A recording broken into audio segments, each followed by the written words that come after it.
Mesdames, Messieurs, bonsoir et bienvenue au journal sur Speedline Télévision. Clarification de la situation autour du prix du pain de 160 grammes au Bénin. La ministre de l'Industrie et du Commerce, Sadia Alimatou Assouma, a donné une conférence de presse ce mercredi. Le prix du pain au consommateur final reste jusqu'à nouvel ordre à 125 francs CFA. C'est la substance de ce qui ressort de ces explications.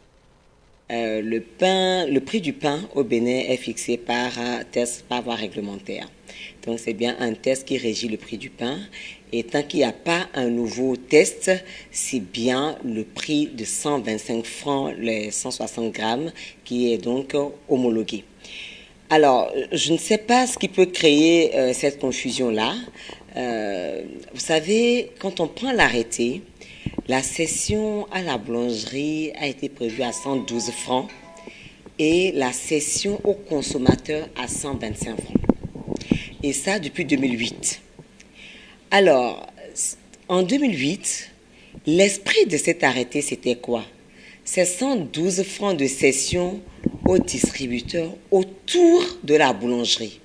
Donc, dans l'esprit de l'arrêté, il y avait un zonage par rapport à la cession aux distributeurs, donc ils vont donc céder le prix à 125 francs donc aux consommateurs. Alors, au fil du temps, qu'est-ce qu'on constate? On constate donc une distribution tout le long de nos trottoirs, de nos rues, dans des conditions hygiéniques douteuses, dans des conditions hygiéniques dangereuses même pour la santé, jusqu'à atteindre donc la prochaine boulangerie. Qu'est-ce qui se passe? Donc, il y a une concurrence qui s'est installée. Et les boulangers,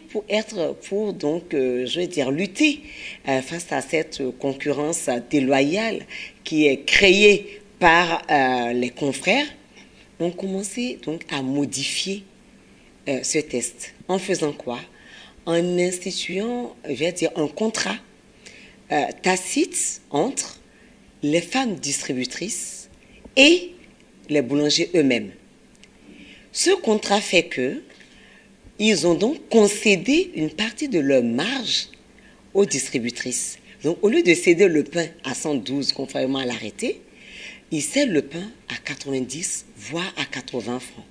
Après, donc, c'est monté à 100 francs, 105 francs. Bon, c'est un contrat qui est régi, par un accord tacite entre ces femmes distributrices et les boulangers.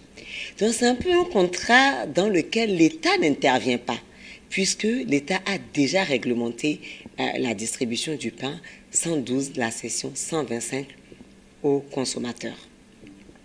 Alors, il se fait que depuis quelques jours, unilatéralement, les boulangers donc, ont rompu ce contrat sans un dialogue préalable. Notre conseil ici est donc d'inviter les boulangers à un dialogue avec ces femmes-là pour revoir les termes de ce contrat qu'ils ont eux-mêmes mis en place avec les distributrices. Pour ce qui est du gouvernement, il est hors de question que le prix du pain au consommateur soit au-delà de 125. Puisque il y a une subvention aujourd'hui dans la chaîne de production, puisque la farine est subventionnée pour que le pain puisse rester à 125. Cette subvention est encore là, donc il n'y a pas de raison que le prix du pain passe au-delà de 125.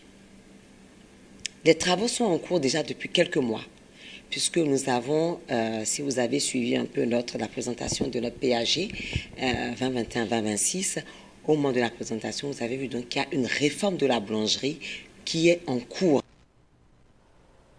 Signature de convention à la haute autorité de l'audiovisuel et de la communication ce mercredi. 20 promoteurs de radio répartis en 3 catégories de stations de radiodiffusion ont ainsi satisfait aux exigences de l'autorité de régulation des médias au Bénin. La cérémonie s'est déroulée et ce mercredi au siège de l'institution à Cotonou. Nous vous proposons d'écouter ici le président de la HAT, Prosper Moretti.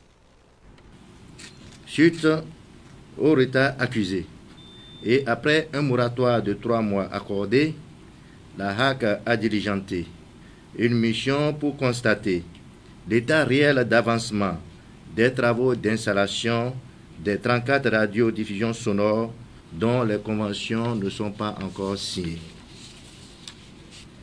À l'issue de la dite mission et au regard des constats effectués, il a été décidé de délivrer à 24 promoteurs de radiodiffusion sonore l'autorisation provisoire d'usage de fréquences afin de procéder aux essais durant un mois, ce du mardi 22 novembre 2022 au mercredi 21 décembre 2022. Ils ont été également invités à fournir certaines pièces avant toute signature de convention. De ces 24 promoteurs, 20 ont satisfait aux exigences de l'institution de régulation des médias, ce qui justifie leur présence ici afin de procéder à la signature de leur convention. Mesdames et messieurs les promoteurs des radiodiffusions sonores privées, nous comptons sur votre sens de responsabilité et votre probité pour que nous demeurions fermes face au trafic d'influence, aux tentatives de corruption venant d'où et de qui que ce soit dans le but de saper notre intégrité, ce qui, comme vous le savez, comme vous l'imaginez déjà, provoquerait la rupture du contrat qui vous liera tout à l'heure, à partir de ce jour, avec la HAC.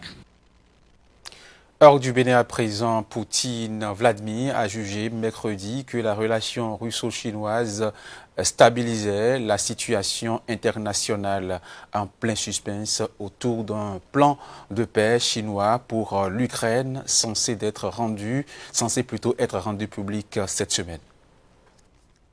La relation russo-chinoise est au beau fixe. En témoigne cette rencontre au Kremlin ce mercredi entre Vladimir Poutine et Wang Yi, le chef de la diplomatie chinoise.